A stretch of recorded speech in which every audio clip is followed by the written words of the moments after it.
சட்டமன்ற உறுப்பினர்கள் விடுதலை சிறுத்தைகள் சார்பாக போட்டியிட்டு வெற்றி பெற்று இதே அவையில் இருந்தோம். உண்மையாவே கோட்பாட்டு அடிப்படையில் செயல்படுகிறீர்கள் என்றால் இன்றைக்கு 2 சட்டமன்ற உறுப்பினர்கள் தான் நாங்கள் இருக்கின்றோம்.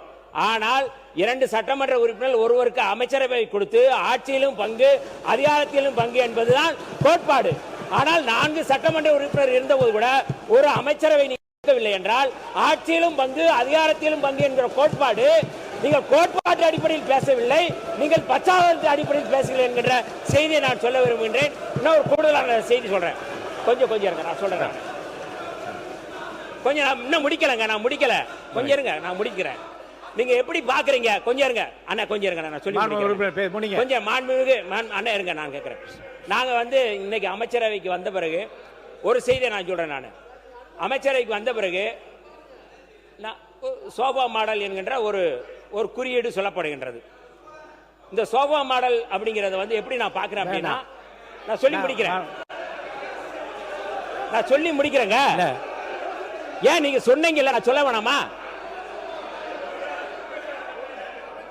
நான் சொல்லிடுறேன். அதுல நீங்க திருத்தம் பண்ணுங்க. நான் சொல்றேன், நான் தயவு செய்து சொல்றேன். நான் தென் மாவட்டத்திலிருந்து வந்த சாதி கலவரத்திலிருந்து பாதிக்கப்பட்ட ஒருவன். நான் அந்த பாதிப்புகளிலிருந்து நான் சென்னைக்கு வந்திருக்கிறேன்.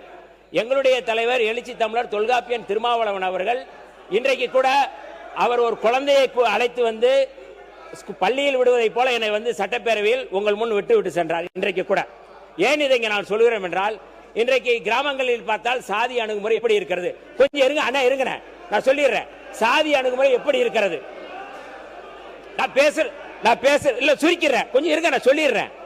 நான் சொல்றேன்.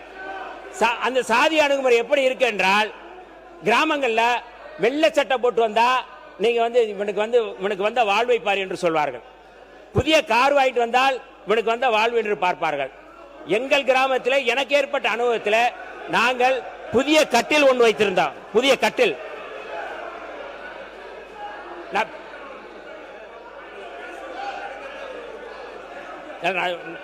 நான் எனக்கு பேசுவதற்கு அனுமதி கொடுக்கணும் சொல்றேன். நான் என்ன சொல்ல வந்தீங்க? கோட்பாட்டு அடிப்படையில் நான் பேசுறேன். யாரும் நான் தனிப்பட்ட முறையில் பேசல. தயவு செய்து திமுக உறுப்பினர்கள், நான் கோட்பாட்டு அடிப்படையில் பேசல, தனிநபர் அடிப்படையில் பேசல. ஆனால் அவங்க தனிநபர் அடிப்படையில் பேசுறாங்க. நான் சொல்றேன்.